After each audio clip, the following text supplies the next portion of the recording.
Director हैं, music director बाद में हाँ, पहले हमारे भाई हैं, यस। मित्र हैं। ये बढ़िया। तो हमारी शुभकामना है कि बाबा आप हमेशा स्वस्थ रहें, मस्त रहें। और दोस्तों, अभी पवन सिंह का एक वीडियो वायरल हो रहा है बड़ी तेजी के साथ। उसमें पवन सिंह छोटे बाबा हैं, एक बहुत बड़े म्यूजिक डायरेक्टर, उनके साथ उनका बर्थडे सेलिब्रेट कर रहे हैं और कुछ ज्ञान की बातें उन्होंने बताई है, जैसे कि क्लिप में आप लोगों ने देखा ही। अभी फिलहाल कुछ दिनों से ज्योति सिंह को लेकर के इनका मामला चल रहा है।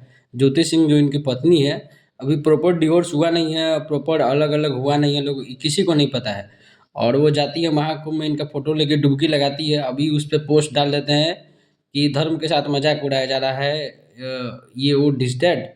उसके बाद इनकी साली जो है एक इंस्टाग्राम पे पोस्ट डालती है कि जब फोटो लेके महाकुंभ में डुबकी लगाना धर्म का मजाक है, तो इलेक्शन के टाइम में मांग में सिंदूर डालना धर्म का मजाक नहीं होता है।